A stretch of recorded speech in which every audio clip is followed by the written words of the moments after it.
Hello! We are on to the 24th Discworld novel, The Fifth Elephant. This one came out in 1999. So The Fifth Elephant, if you've been following up with the Discworld novel, this series, the world itself, The Fifth Elephant is a myth, a folk tale that we have been hearing and reading about throughout the series. Basically, in the beginning, in the mythology of the Discworld, in the beginning, wait, I need to explain the Discworld then. So you know how the Discworld is a disc that sits on the back of 4 elephants, and those 4 elephants stand on the shell of the world turtle, Great Atuan. So according to this myth, there were originally 5 elephants, but the 5th one slipped and got pulled up in gravity and then crashed on the Discworld, therefore making basically fat mines and ivory mines and all that. It's the world building is fantastic. This 5th elephant is literally all over this story. So I haven't even told you what the story is about, but I want to show you my hardcover edition because it has the entire picture. I also have the paperback that I bought recently because I recently moved and I could not find this book. It was found again this past week. So yeah, I really love the artwork here because we've got the 5th elephant. This does not happen in the story, by the way, but art is symbolic. And then we get the dwarfs because they are a huge part in the story. We've got wolves and can tell you werewolves as well. We get carrot and anqua, and this here is Gavin. So a human raised as a dwarf, werewolf, wolf. And that's kind of one of the running plot points, I believe, in the story. It's races, it's species, it's interactions between, because there's a lot. Again, Terry Pratchett, there's so much going on. Like in this rereading, I'm like, I am definitely picking more up. Essentially, this is dwarves, werewolves, politics, and the election of the Low King, who is the ruler of the dwarves. From the get-go, there's something up with the werewolves because the werewolves, Angler's family, the Baron and Baroness. Is it von Uberwald? The Uberwald? Von Uberwald. It's Baron and Baroness von Uberwald, and her brother Wolfgang, who does not wear clothes. He's an adult. He does not like wearing clothes. And the can I actually use the word on YouTube? I don't believe I I just put myself in a corner. One of the things that you can definitely pick up from this story is the dwarves are you get a very strong feeling of Judaism, both with the regular dwarves and with what we learn are called deep dwarves, which is not a D&D term. Deep dwarves are dwarves who are very religious, they are very traditional, and they are like always there are bits and bobs that you pick up from the narration. It's like you get very strong sense of Judaism, and it's really cool because then you get Wolfgang, and he is very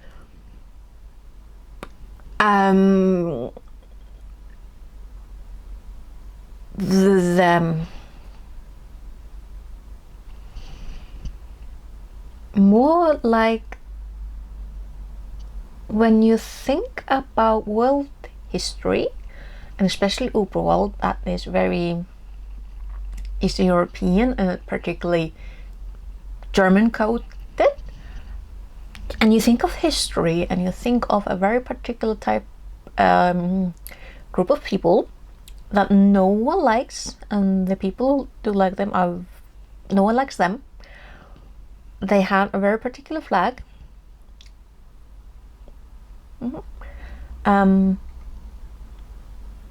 Yeah, not nice people. So basically written out for us that Wolfgang and his followers are not nice people. I'm getting ahead of myself a little bit, but they are doing not good things.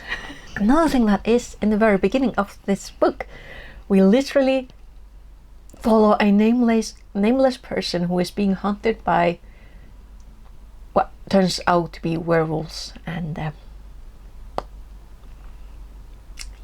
So this is a story about tradition, politics, and a plot. Because of course, this is a...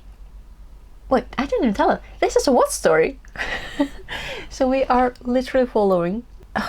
Can't I remember his entire... all his titles? No. His Grace the Duke of Ankh-Morpork, Commander of the City Watts. Samuel Vimes. Sir Samuel Vimes. So veterinary sends Vimes to Uberwald as a ambassador of Ankh-Morpork for this coronation of the Low King. And the entire story of Vimes getting to Uberwald is... It's so good. It's so good. Also because dear Sybil is trying to tell him something. It literally takes the entire book until she actually can tell him, because something always comes up and you're like, Sybil, what's going on? What's up? So that's one of the red threads throughout the entire story. From literal beginning to the end of the book, you're like really hoping that Sybil can talk to her husband about this particular thing. She needs to tell him something regarding their marriage. But yeah, like I showed you on the hardback, on the back here, we do have Carrot and Angua also ending up in Uberwald. Now, Angua was supposed to go with Vimes as part of his delegation, along with Detritus and Cherry, who is the first openly female dwarf in the Discworld. But Angua has some conflict and she actually disappears. Because as it turns out, her old friend Gavin, the wolf, travels to Ankh-Morpork. Like, we are talking about a literal wolf. He is a wolf. He is not a werewolf. He's nothing of the sort. He is a wolf. He travels to Ankh-Morpork to go pick up Angua because her family is plotting something. And when the werewolves plot something, wolves suffer. I would have loved to see more of Gavin, an intelligent wolf. Honestly, he is like a king or high king or emperor of wolves. It's never stated straight out. But the power that this wolf has over all other wolves is like amazing. Anyway, getting ahead of myself. So Angua disappears, and then Carrot actually resigns from the Watts because Angua is missing, and he's like, yeah, going after her. And Veterinary is like, nah, you're taking a break. Come back when you cleared your head. Like, okay. So we got Vimes out of the city, going to Uberwald. Carrot on a vacation, running after Angua because he's disappeared. Which means that Sergeant Fred Cullen is temporarily made acting captain in order to keep the Watts going. And this, again, is a wonderful examination of why certain people should not be given any kind of power. Fred Cullen is one of those people. I'm gonna tell you now, he goes mad with power and paranoia and sugar cubes. And it literally is the root cause for Nubby Nubs and the others to form the Guild of Watchmen. I'm not gonna tell you anything in straightforward fashion. No. I want you to read the book. But before Vimes and everyone cross off to Uberwald, there is, of course, shenanigans and situations within Ankh-Morpork. We have the replica of the scone of... what's it called?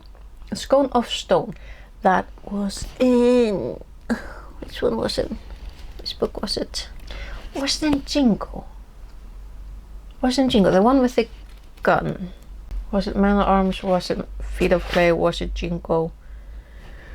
I cannot remember, but there was one book back on the line where we met the curator of the Dwarf Bread Museum in Ankh-Morpork, and in that book the curator is well, let's just say he meets death. And throughout reading this, I was like, he would have been so happy to know. Like, he would not be happy about the theft, but he would be happy to know about the end result.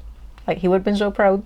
Because, yeah, we get to know about the replica of the Scone of Stone that's in the Dwarf Bread Museum.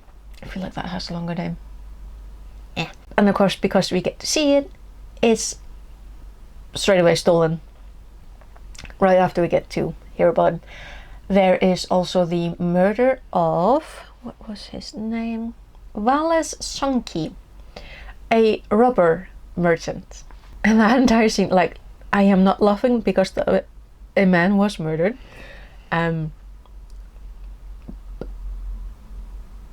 It's more the description of his business and the ladies who worked at the his factory of making rubbers of various sizes and shapes. That part was fun. We do also get a quick little scene with Leonel de Quim, because he has been assisting veterinary with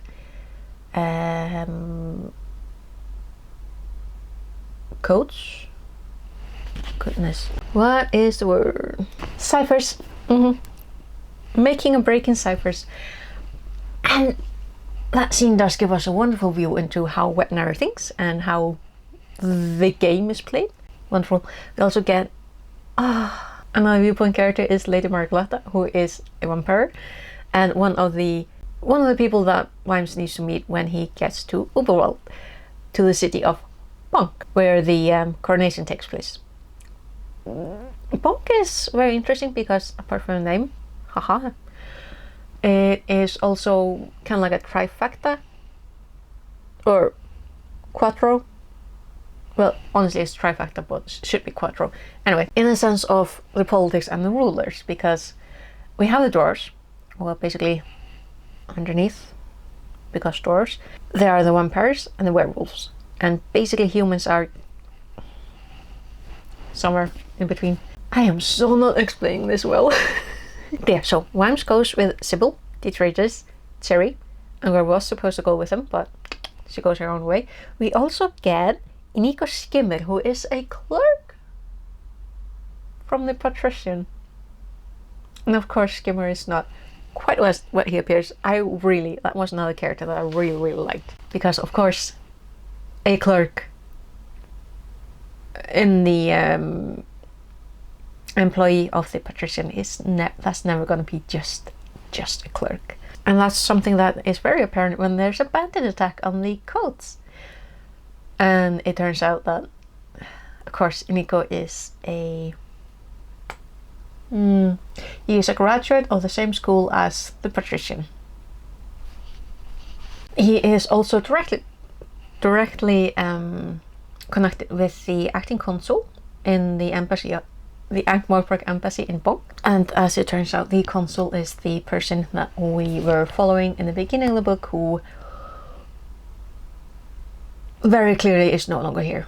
Big point in this book is how times are changing and how people may or may not be wanting or prepared or open-minded to face those changes. And also there is some conversation about the need for change and if you actually need change.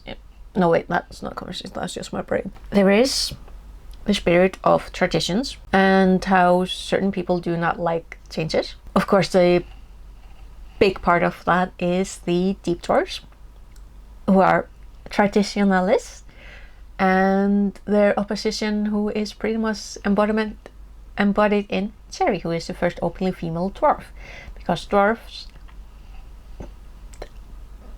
all appear masculine, but Cherry she wants to wear dresses and skirts and wear pretty clothes and look cute, wear heels, and that is something that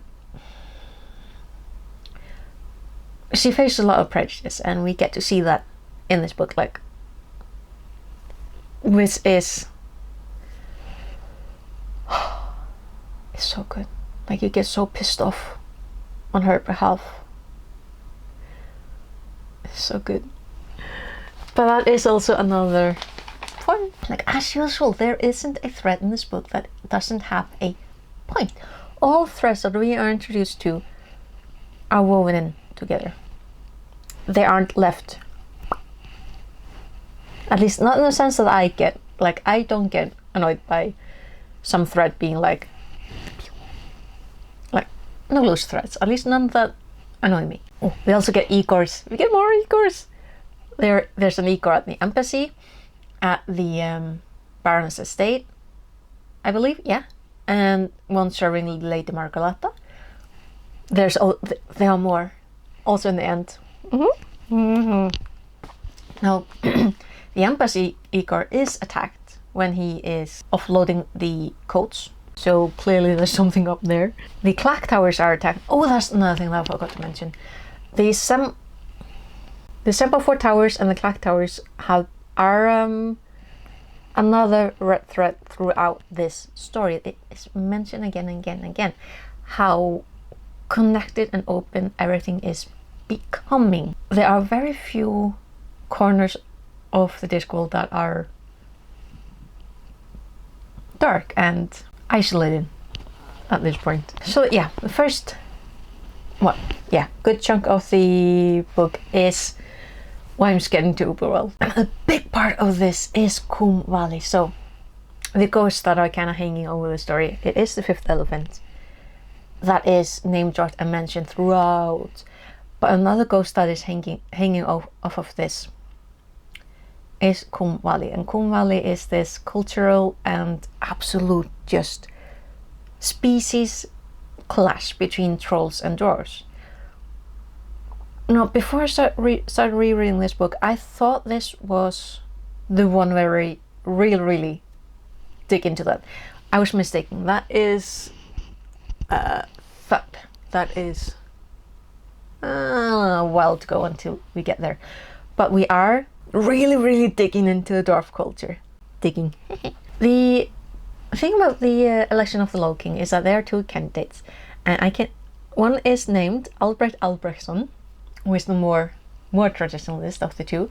The other is Race Rayson, who is not as much a traditionalist, a little bit more likable than Albrecht, right? And because there are two candidates, you know there are gonna be division. On top of that, the scone of stones is missing, and that has huge cultural impact. I'm trying to remember, there is this stone in the British Isles. I think it's Scottish, for the Scottish throne. Listen, I'm not from the Isles, I'm Icelandic. I do recall that there is a stone. I feel like it's Scottish and it's rather than Irish, I'm sorry, that the king or queen sits on during the coronation, because of reasons. So the scone really reminds me of that. And the thing about it is that it is 1500 years old. But like I said, the replica in Wartburg has gone missing. There's also this advisor to the Low King called Dee, who is an advisor or idea taster, and he very reluctantly tells Vimes about the stone after Vimes tells him that he knows that the stone is missing. So yeah. But Dee also gets Vimes arrested after. So there's a reception, and of course Vimes has to be there because diplomacy and ceremonies. But a chandelier falls down, and Vimes saves the Low King, but gets arrested for attacking and trying to assassinate the Low King because shenanigans. And this directly leads to Lady Margareta helping him to escape prison, but not, fully helping him. He then runs into the werewolves, Wolfgang and his team, and he's forced to participate in this hunt where the young werewolves basically hunt people down. People do not walk away from that alive. And that entire thing, I loved it. Absolutely. Because there's one small part where he comes across this home of 3 spinster sisters. I love the sisters. absolutely adore them because that's where we get the trousers uncle Vanya. So let's see, I wrote that down. Oh yeah. So in the prison, Dee comes and talks to Vimes, and it's very, very clear that in this prison there are traps being set up for Vimes. Like, he is very clearly being set up to take the fall. Vimes is too clever, doesn't fall for the traps.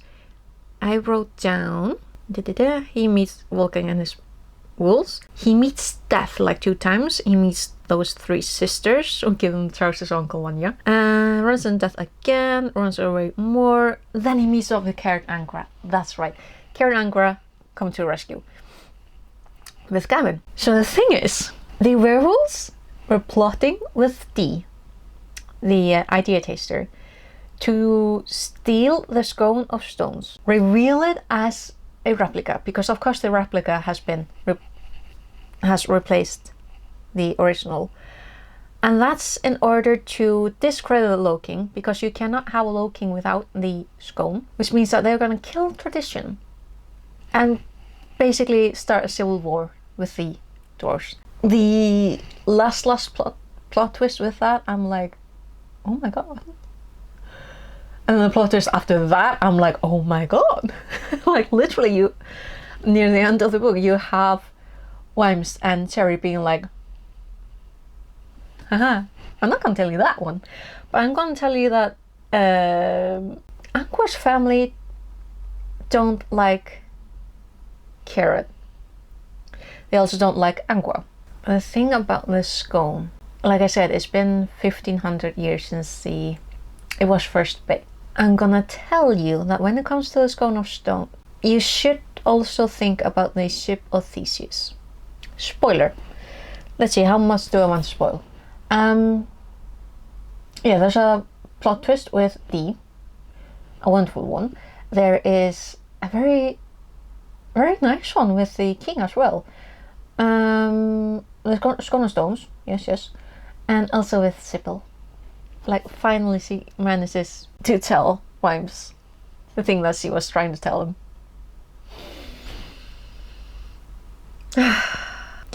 Oh, and probably the biggest plot twist, I'm gonna tell you. Vimes takes a vacation after this. But yeah, that was my, hopefully, little spoilerific, but also not too much. Like, I want you to read this book, but that was my reread of The Fifth Elephant. Definitely 4-star for me. I've been trying to remember what I thought of it when I read it the first time, but like, it's been years since then. Like, goodness, my dears, it's been 26 years. But yeah, really liked it. I do feel like I understand more because now I know more about history and folktales and traditions. So that was The Fifth Elephant. I want you to read this. The next one is going to be The Truth. Yes, thank you very much for watching. I really hope that you had some fun. Listen to me rumble about The Fifth Elephant. And yeah, hopefully there isn't going to be as long time between this one and the next. That was a rather long hiatus that I took, but in my defense, I moved and I've been sick quite a bit, so. But yeah, let's cross our fingers and hope there isn't going to be as long of a hiatus for the next one. But as I said, the next one is going to be The Truth. That is all about the printing and the news world. But yeah, thank you so much for watching, and I will hopefully see you again for the next one. And until then, take care. Bless.